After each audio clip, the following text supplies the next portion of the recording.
Burna Boy isn't who you think he is.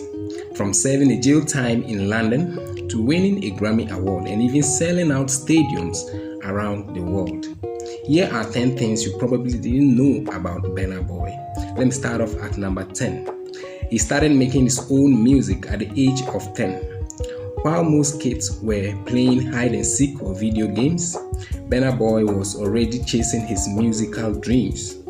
He used a program called Fruity Loops borrowed from his friends and classmates to create his own music. And while in school, Burna Boy formed a band that rocked the stage at thrilling concerts. He even became a DJ entertaining people at local events. People judged him and treated him unfairly because he was young and had a different style to the game. But he kept going and working hard to achieve success. Let's move on to number 9. His grandfather worked closely with Fela Kuti. That explains where Burna Boy's passion for music came from. His love for music traces back to his grandfather, Benson Edo Nije. This man was in charge of a band and managed the renowned musical Fela Kuti, who had a huge impact in Africa. Let's move on to number 8. He was born into a wealthy family. Many people will not believe this, but contrary to his public image as a poor boy from Port Harcourt who turned to gangsterism, Burna Boy was actually born into a wealthy family.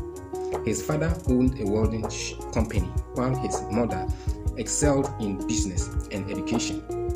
He attended private schools in Nigeria and super prestigious universities in the UK, which is not something that most people from humble backgrounds can afford to do.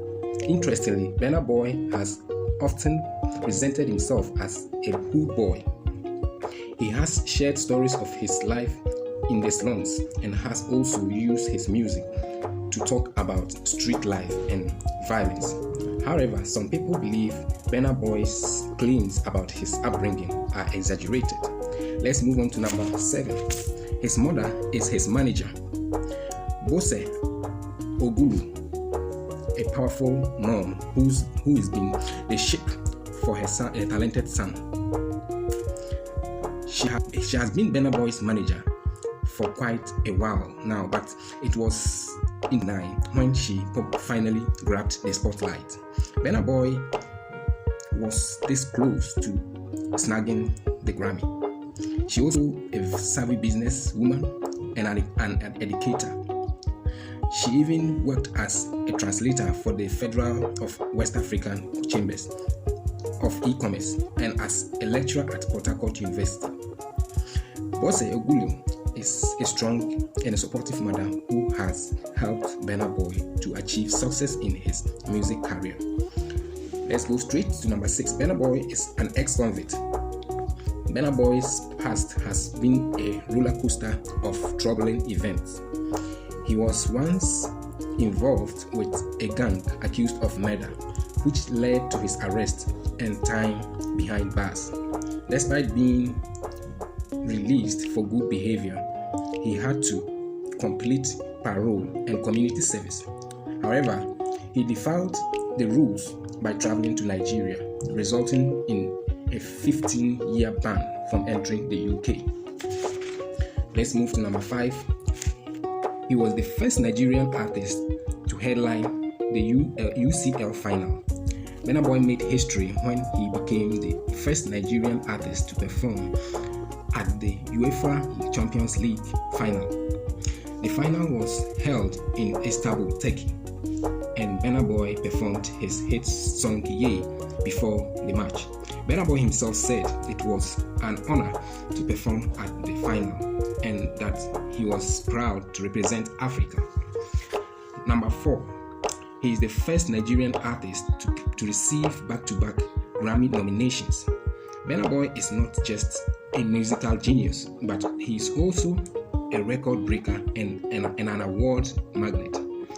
He made history as the first Nigerian artist to score not just 1 but 2 Grammy nominations in a row. And guess what? He took home the prestigious Grammy Award in 2021. In 2020, Burna Boy got nominated for the Best World Music Album for his work, African Giant. Although he didn't win that year, Angelique Kidjo for snagging the prize with her album Celia. He showed the world his undeniable talent, and fast forward 2021, Burna Boy was back in the Grammy race. His album Twice as Tall, got nominated for Best World Music Album, and guess what? Burna Boy won the award and made history as the first Nigerian artist to do so in over a decade. Burna Boy's award collections doesn't stop at the Grammys. He scooped up some serious recognition at the BET, MTV Africa Music Awards, MTV Europe Awards, Mobo Awards, Brit Awards, NME Award, and the Headies, just to name a few. Number 3, Burna Boy became the first African artist to sell out the OVO Arena, Wembley. Burna Boy made history when he became the first Afrobeat artist to completely pack the OVO Arena, London, England, with a capacity of 2,500 people. Let's move to number 2. His first album sold hundreds of copies. His debut album, LIFE, sold an outstanding 50,000 copies on the very first day of its release in Nigeria. Critics and fans alike couldn't help but shower praise upon the album, recognizing its outstanding fusion of Afrobeat, reggae, and dancehall. Burna Boy's success with LIFE puts him on the map as one of the most promising new artists in Africa. Last but not least, Burna Boy has a net worth of around $20 million. Although Burna Boy implied that he made $100 million in 2022. According to various sources, his net worth is estimated to be around $20 million as of 2023. So there you have it. That's all for today's rundown of facts about Burna Boy.